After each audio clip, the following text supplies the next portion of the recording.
سورہ توبہ کی آیت نمبر 7، سورہ توبہ کا دوسرا رکوع اور 10ویں پارے کا 8واں رکوع۔ کیف یکون للمشرکین عہد عند اللہ وعند رسولہ، مشرکوں کے لیے اللہ اور اس کے رسول کے پاس کوئی عہد کیوں کر ہوگا کہ وہ غداری کر چکے، عہد شکنی کر چکے۔ عہد شکنی کرنا ان کا شیوا ہے۔ الا الذین عاہدتم عند المسجد الحرام، مگر وہ جن سے تمہارا معاہدہ مسجد حرام کے پاس ہوا، اور ان سے کوئی عہد شکنی ظہور میں نہ آئی، جیسے بنی ضمرہ۔ فما استقاموا لکم فاستقیموا لہم، تو جب تک وہ تمہارے لیے عہد پر قائم رہیں تم ان کے لیے قائم رہو۔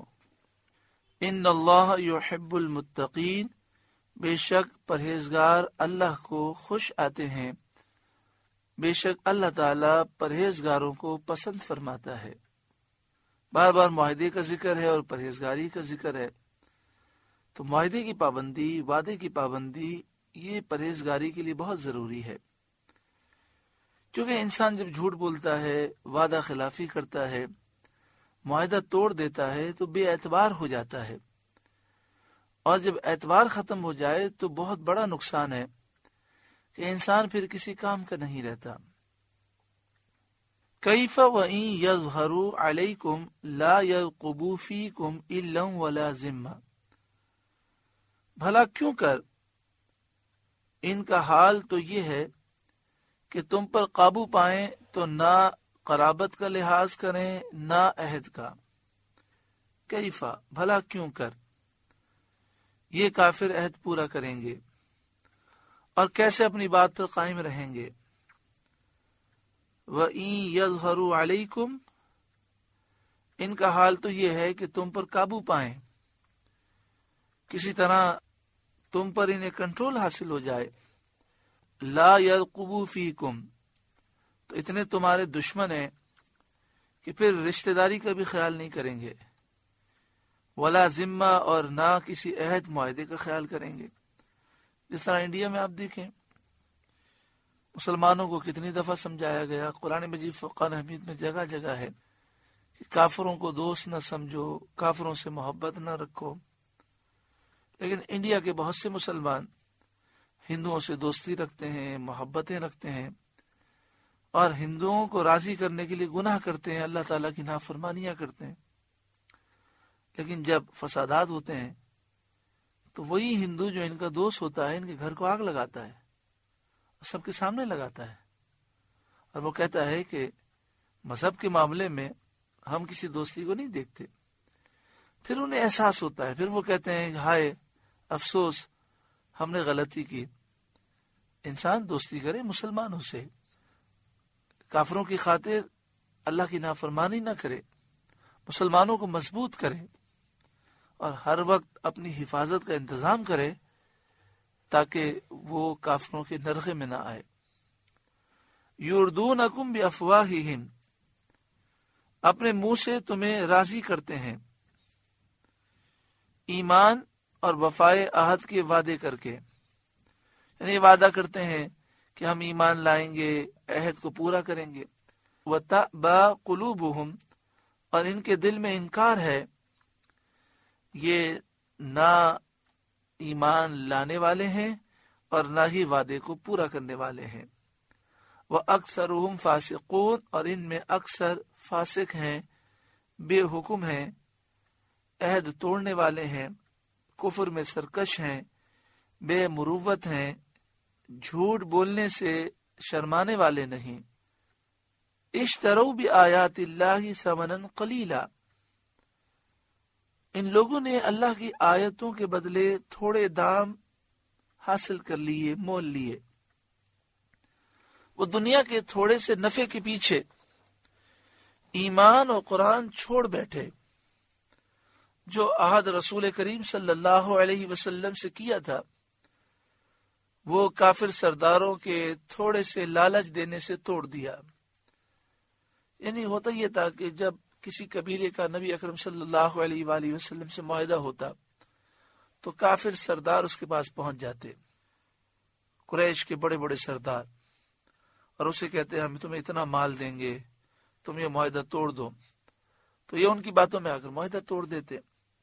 اشتروا بآیات اللہ ثمنا قلیلا، اللہ کی آیتوں کے بدلے تھوڑے دام مول لیے، یعنی دنیا کے تھوڑے سے نفع کے پیچھے ایمان اور قرآن اور جو عہد رسول کریم سے کیا تھا وہ چھوڑ دیا۔ فصدوا عن سبیلی، تو اس کی راہ سے روکا اور لوگوں کو دین الہی میں داخل ہونے سے روکنے والے بن گئے۔ انہم ساء ما کانوا یعملون، بے شک وہ بہت ہی برے کام کرتے ہیں۔ لا یرقبون فی مؤمن الا ولا ذمہ، کسی مسلمان میں نہ قرابت کا لحاظ کریں نہ عہد کا، جب موقع پائیں قتل کر ڈالیں۔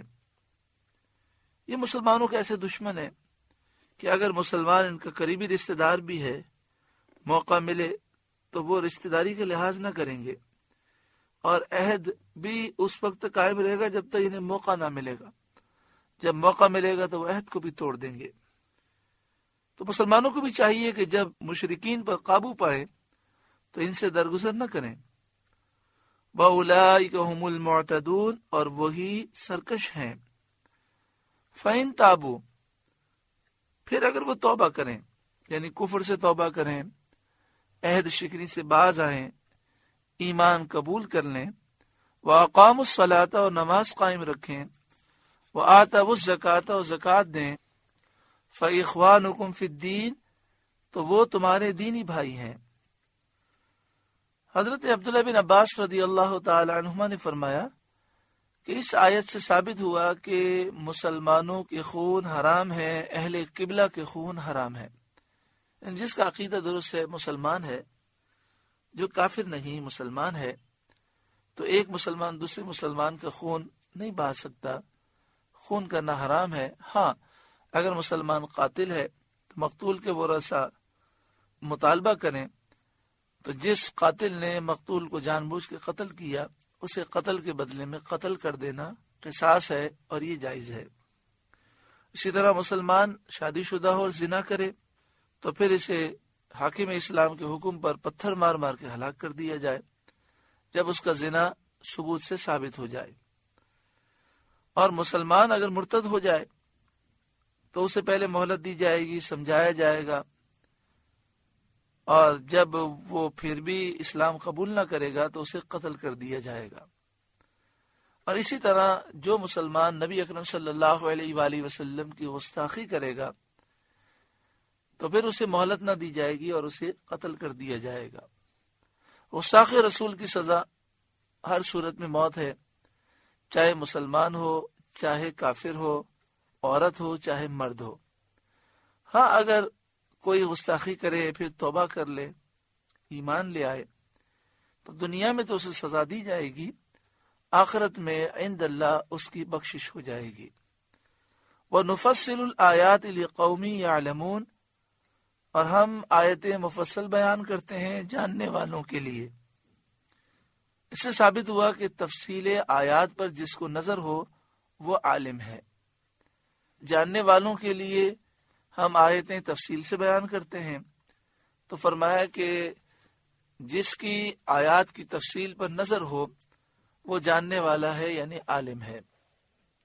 اسی طرح ایک مسئلہ یہ بھی ذہن میں رکھے کہ اگر قاتل جس نے جان بوجھ کے قتل کیا اور مقتول کے ورثاء اسے قتل کرنا چاہتے ہیں اور قصاص میں اسے قتل کیا جا رہا ہے، اور وہ اللہ تعالیٰ کی بارگاہ میں سچی پکی توبہ کر لے، تو مقتول کے ورثاء اگر راضی ہوں تو اسے معاف کیا جا سکتا ہے، لیکن اگر وہ راضی نہ ہو، قصاص لینا چاہیں، تو قصاص میں اسے قتل کر دیا جائے گا اور آخرت میں اس کی بخشش ہو جائے گی، کیونکہ وہ توبہ کر چکا ہے۔ اس معاملے میں وہ توبہ کر چکا ہے تو یہ معاملہ اسے معاف کر دیا جائے گا۔ اسی طرح جس شخص نے زنا کیا اور شادی شدہ ہے اور پھر توبہ کر لی اور اس کا یہ جرم ثابت ہو گیا، تو توبہ کے باوجود دنیا میں اسے سزا دی جائے گی، پتھر مار مار کے ہلاک کر دیا جائے گا۔ ہاں عند اللہ اس کی بخشش ہو جائے گی، یہ زنا اسے معاف ہو جائے گا کیونکہ یہ اس سزا سے پہلے توبہ کر چکا۔ اسی طرح غیر شادی شدہ شخص نے زنا کیا تو اسے 100 کوڑے مارے جائیں گے، توبہ کر چکا پھر بھی یہ زنا ثابت ہو گیا تو مارے جائیں گے، یہ سزا ہے۔ عند اللہ اس کی مغفرت ہو جائے گی۔ چور جس نے چوری کی اور پھر اس کی چوری ثابت ہو گئی لیکن اسے توبہ کر لی، پھر بھی اس کا ہاتھ کاٹا جائے گا۔ تو اسی طرح جو گستاخی کرے نبی اکرم صلی اللہ علیہ وآلہ وسلم کی اور اس کی گستاخی ثابت ہو جائے، وہ توبہ بھی کر لے، ایمان بھی لے آئے، پھر بھی اس کی سزا دنیا میں موت ہے۔ ہاں چونکہ وہ توبہ کر چکا ہے تو وہ اب مسلمان ہو چکا ہے اور اللہ تعالیٰ اسے یہ گناہ معاف فرما دے گا۔ وَإِن نَكَثُوا أَيْمَانَهُم مِّن بَعْدِ عَهْدِهِمْ، اور اگر عہد کر کے اپنی قسمیں توڑیں، وَطَعَنُوا فِي دِينِكُمْ، اور تمہارے دین پر منہ آئیں، فَقَاتِلُوا أَئِمَّةَ الْكُفْرِ، تو کفر کے سرداروں سے لڑو، إِنَّهُمْ لَا أَيْمَانَ لَهُمْ لَعَلَّهُمْ يَنْتَهُونَ، بے شک ان کی قسمیں کچھ نہیں، اس امید پر لڑو کہ شاید وہ باز آئیں۔ اگر وہ عہد کر کے اپنی قسمیں توڑیں اور تمہارے دین پر منہ آئیں، یعنی دین اسلام پر ظاہراً طعنا کریں، تو ان کا عہد باقی نہیں رہتا اور وہ ذمے سے خارج ہو جاتے ہیں، ان کو قتل کرنا جائز ہے۔ یعنی جو ذمی کافر دارالاسلام میں رہتا ہے، اسلامی ریاست میں رہتا ہے، جس کا مسلمانوں سے معاہدہ ہے، وہ مسلمان نہیں ہے، کافر ہے، اسلام پر اس کے اعتراضات بھی ہیں، لیکن اگر وہ اسلام پر ظاہراً طعنا کرے، طعنا زنی کرنے کی اسے اجازت نہیں، اگر طعنا زنی کرے گا تو اس کا عہد ٹوٹ جائے گا اور وہ ذمے سے خارج ہو جائے گا، تو اس کو پھر قتل کر دیا جائے گا۔ اسی طرح جو ذمی کافر ہے، اگر نبی اکرم صلی اللہ علیہ وآلہ وسلم کی گستاخی کرے تو آپ سوچیں، جب اسلام میں وہ ظاہراً طعنا زنی کرے تو اس کا عہد ٹوٹ جاتا ہے، تو نبی اکرم صلی اللہ علیہ وآلہ وسلم میں گستاخی کتنا بڑا طعنا ہے، تو اس کا پھر عہد باقی نہ رہے گا اور اسے قتل کر دیا جائے گا۔ اس سے ثابت ہوا کہ کافر چاہے ذمی ہو یا کوئی مسلمان، مرد ہو یا عورت، کوئی بھی گستاخی کرے گا تو اسلامی ریاست میں اس کی سزا موت ہے۔ انہم لا ایمان لہم لعلہم ینتہون، بے شک ان کی قسمیں کچھ نہیں، ان کا اب قسموں کا اعتبار ہی نہیں، اس امید پر ان سے لڑو شاید وہ باز آئیں۔ اس آیت سے ثابت ہوا کہ کفار کے ساتھ جنگ کرنے سے مسلمانوں کا مقصد یہ ہونا چاہیے کہ کفر سے یہ باز رہیں اور بد اعمالیوں سے رک جائیں۔ الا تقاتلون قوما نکثوا ایمانہم، کیا اس قوم سے نہ لڑو گے جنہوں نے اپنی قسمیں توڑی، صلح حدیبیہ کا معاہدہ توڑ دیا۔ ان کا معاہدہ تھا کہ جو مسلمان کے حلیف ہیں ان کے خلاف اگر کسی نے جنگ کی تو مسلمان کے حلیف کے خلاف جو لشکر ہے اس کی وہ مدد نہیں کریں گے، لیکن انہوں نے مسلمانوں کے حلیف کے مقابل بنی بکر کی مدد کی۔ تو مسلمانوں کا معاہدہ کافروں سے یہ ہوا تھا کہ نہ کافر مسلمانوں پہ حملہ کریں گے اور نہ اس پر حملہ کریں گے جس قبیلے کا مسلمانوں سے معاہدہ ہے، مسلمانوں کا حلیف ہے، کیونکہ مسلمان جس سے معاہدہ کرتے ہیں پھر اس کی جان اور مال کی حفاظت کرتے ہیں۔ تو ان لوگوں نے معاہدہ توڑ دیا اور مسلمانوں کے حلیف کے مقابل جو قبیلہ بنی بکر آیا تھا اس کی مدد کی۔ الا تقاتلون قوما نکثوا ایمانہم، کیا اس قوم سے نہ لڑو گے جنہوں نے اپنی قسمیں توڑی، وہموا باخراج الرسول، اور رسول کے نکالنے کا ارادہ کیا، مکہ مکرمہ سے نکالنے کا ارادہ کیا، دار الندوہ میں انہوں نے مشورہ کیا اور مشورہ کر کے یہ فیصلہ کیا کہ حضور کو مکہ شریف سے نکال دیا جائے، یا آپ کو قید کر دیا جائے، یا آپ کو شہید کر دیا جائے۔ پھر انہوں نے نبی اکرم صلی اللہ علیہ وآلہ وسلم کو شہید کرنے کا منصوبہ بنایا، تو ایسے حالات پیدا کیے کہ نبی اکرم صلی اللہ علیہ وآلہ وسلم مکہ شریف سے مدینہ شریف تشریف لائے۔ وَهُمْ بَدَؤُوكُمْ أَوَّلَ مَرَّةٍ، حالانکہ انہی کی طرف سے پہل ہوئی ہے۔ أَتَخْشَوْنَهُمْ، کیا تم ان سے ڈرتے ہو؟